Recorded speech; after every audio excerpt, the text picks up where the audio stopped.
The truth of the share market channel में आपका स्वागत है। मैं भवनीश अग्रवाल। नमस्कार दोस्तों, इस वक्त बाजार का जो एक दृश्य है वो बड़ी विचित्र स्थिति है। सेंसेक्स बढ़ रहा है, शेयर की कीमत गिर रही है। अमेरिका में ब्याज की दरें घटी, कल इंडेक्स को तो बढ़ाया, आज भी इंडेक्स बढ़ा हुआ है, लेकिन आप देखिए बहुत से शेयर हैं जो गिरे हुए हैं, और अच्छे अच्छे शेयर गिरे हुए हैं, वो गिरा है। डिफेंस पीयूसी के शेयर जो मैंने पिछला वीडियो बनाया वो डिफेंस पीयूसी पे बनाया, जिनकी मिट्टी कर दी है। आज थोड़ा बढ़ाया हुआ है, वो ज़्यादा गिर गए थे, बहुत ज़्यादा गिरा दिया था उनको। आज थोड़ी रिकवरी दिखा रहे हैं उसमें। अब वो रिकवरी स्थायी है अस्थायी ये तो मैं नहीं कह सकता, लेकिन रिकवर तो होने ही है। आखिरकार कहाँ जाएंगे बताइए। उनकी परफॉर्मेंस है, किसी भी कंपनी के अगर फंडामेंटल इंटैक्ट होते हैं तो उस कंपनी के अंदर भाव चाहे गिर जाए उसको उठना ही पड़ेगा तुम्हारा। रहा सवाल कि ऐसी बहुत सी कंपनियां हैं, और ख़ास तौर से वो कंपनियां जिनमें या तो ग्रोथ आई नहीं है और नहीं आई है, और आने की भी कोई आसार नज़र नहीं आ रहे हैं, मतलब उनमें, लेकिन उनके शेयर बहुत ज़्यादा बढ़े हुए हैं। हल्का फुल्का कोई करेक्शन आया है, लेकिन है वो पीएसयू कंपनी है। मतलब उनकी भी मैं स्टडी दे रहा हूँ, अभी आपको डिटेल थोड़ा स्टडी दूँगा। हल्का फुल्का करेक्शन आया है, but that is not a major correction, that is not a correction like worthy correction. तो अब चलते हैं, उस पर चर्चा करते हैं। आज का चर्चा का मुख्य बिंदु होगा इन्वेस्टर कैसे बचे धोखे से। मतलब ये ऐसा, ये मत मानिए कि साहब मैं पॉजिटिव नहीं बता रहा, मैंने पॉजिटिव भी बहुत बताया, और किसी नेगेटिविटी से बचने की बात बताना, स्टडी देना, वो भी एक बहुत बड़ी टिप है। असली टिप तो वही है शेयर बाजार में कि आपके साथ इसमें धोखा हो सकता है, इससे बचिए, वो भी एक असली टिप है। मतलब तो अब चल रहे हैं, देखिए आप चलते हैं। आज 1 2 3 4 5 शेयरों के ऊपर विचार करेंगे, कंपैरिजन करूंगा बाकायदा बिल्कुल। तो सबसे पहले रेल विकास निगम को ले लेते हैं। ये मेरी बहुत ही चर्चा का विषय रहा है, चिंता का विषय रहा है कि ये इन्वेस्टर्स को पैसा तो बढ़ाया है इसने, काफ़ी शानदार अप्रिसिएशन आया है। एक साल में 150 रुपये से चढ़ के 614 रुपये तक गया है, और अभी भी इसका रेट 535 रुपये है। वो भी शानदार रेट, शानदार है, लेकिन पी रेशो क्या है इसका? पी रेशो 82.8 है। कंस्ट्रक्शन कंपनी है, रेलवे कंस्ट्रक्शन कंपनी है, लेकिन सवाल ये है कि ये पी रेशो इसका क्यों? अगर इसकी ऑर्डर 60,000 करोड़ की है तो इसकी इक्विटी भी 21,000 करोड़ की, 2100 करोड़ की इक्विटी है। मार्केट कैपिटलाइजेशन भी 1,10,000 करोड़ का है। तो ये ऐसा कोई खास बात तो हो जिससे इसका पी रेशो इतना हाई हो। इसके मार्जिन्स कोई हाई नहीं है, कोई बहुत ही सुपर स्पेशलाइज नेचर का एक कंस्ट्रक्शन नहीं करती है। भाई एल&टी से तो ज़्यादा बढ़िया कंस्ट्रक्शन नहीं करती ना, हाईएस्ट टेक्नोलॉजी नहीं है ना। वो तो भारत की सबसे बढ़िया, बल्कि वर्ल्ड की 4-5-6 कंपनियों में से एक है, जो कि टिपिकल से टिपिकल कंस्ट्रक्शन, चाहे वो स्कल्पचरिंग वर्क हो, मॉन्यूमेंटल वर्क हो, चाहे वो बहते पानी में काम हो, चाहे समुद्र में काम हो, चाहे नदियों के अंदर काम हो, सारे काम की स्पेशलाइजेशन है उनका, और वैरायटी ऑफ कंस्ट्रक्शन। उसका पी रेशो जो है वो तो है 43 पॉइंट नहीं, उसका पी रेशो है my dear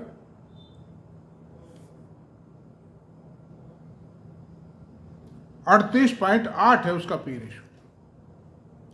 Larsen and Toubro का पी रेशो क्या है? 38.8। और रेल विकास निगम का पी रेशो क्या है?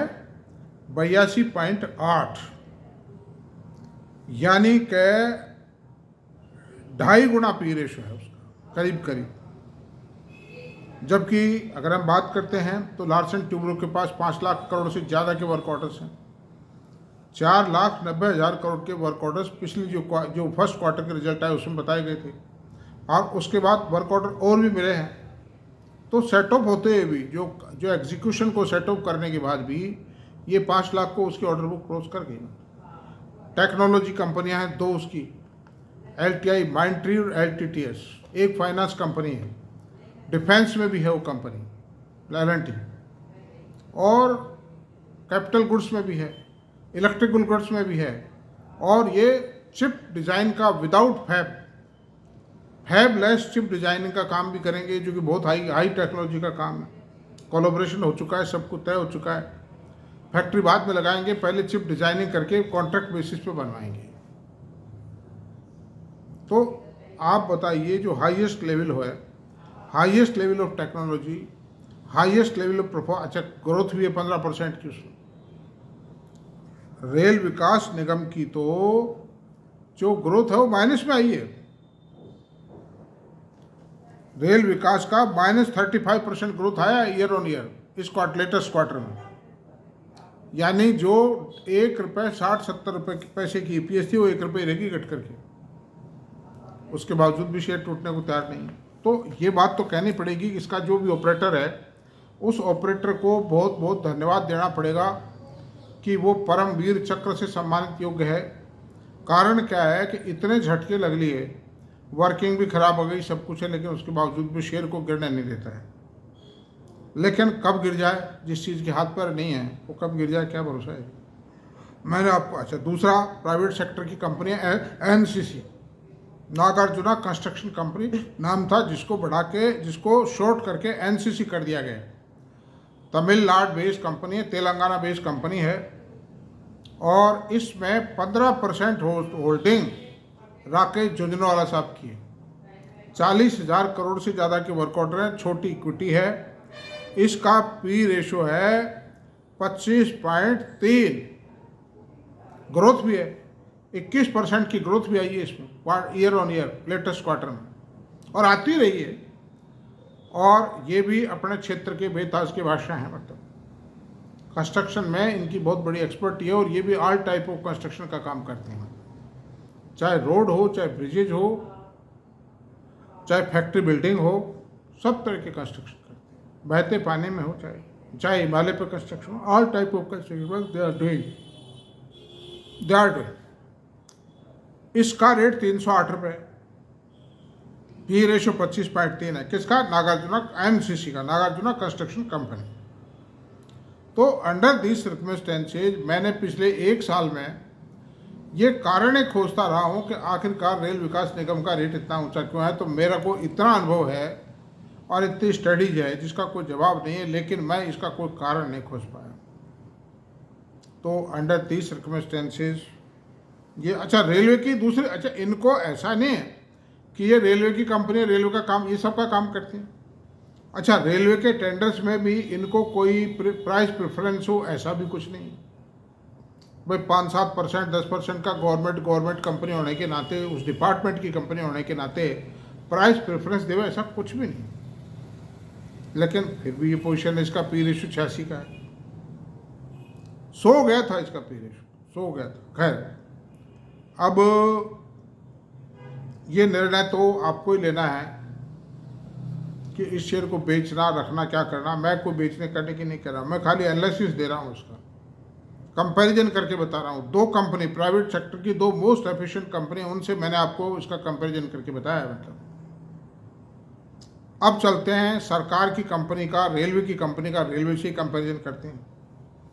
इरकॉन एक कंपनी है, रेलवे की है, वही सेम मैनेजमेंट है, रेलवे मंत्रालय की कंपनी है वो।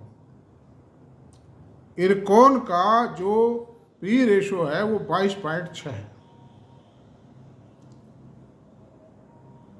और इसका जो प्रेजेंट रेट है वो 232 रुपये है, और ये 2 पेडअप शेयर है। पेडअप से कोई फर्क नहीं पड़ता, P रेशो माने रखता है।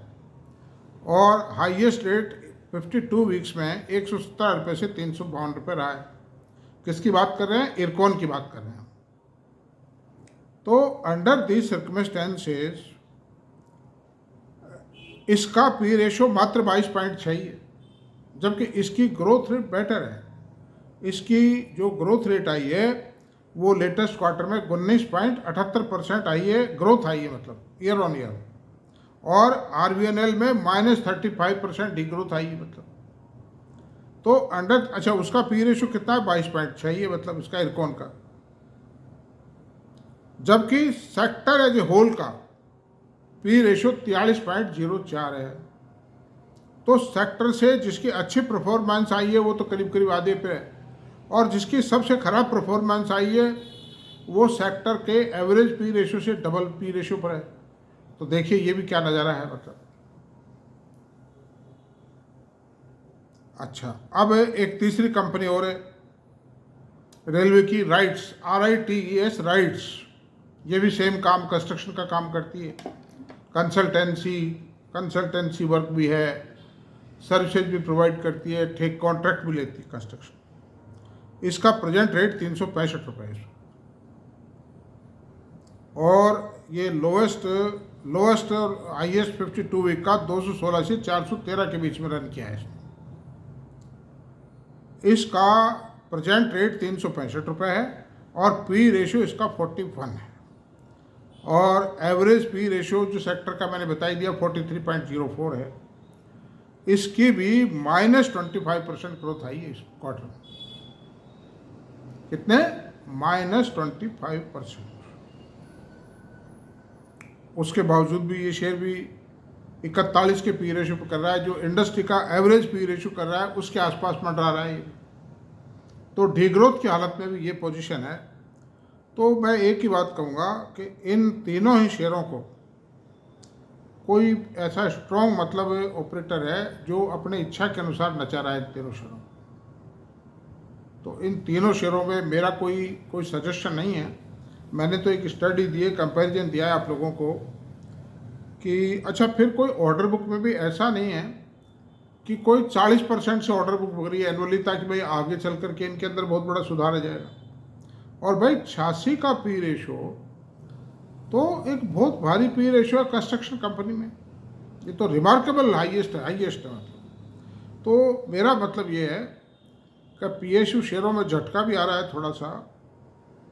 REC PFC गिर गए, और पब्लिक सेक्टर अंडरटेकिंग बैंक जो हैं वो स्टैंड स्टिल पर हैं, बल्कि कुछ ढीले ही नजर आ रहे हैं वो। तो मैं ये नहीं कहता PSU सेक्टर खराब है।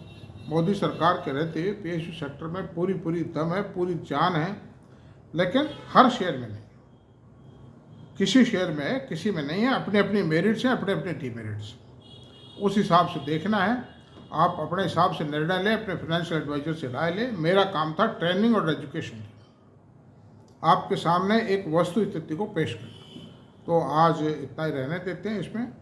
और मेरा अगर ये वीडियो आपको पसंद आए तो आप प्लीज़ सब्सक्राइब करें, लाइक करें, शेयर करें, कमेंट करें। Thank you very much.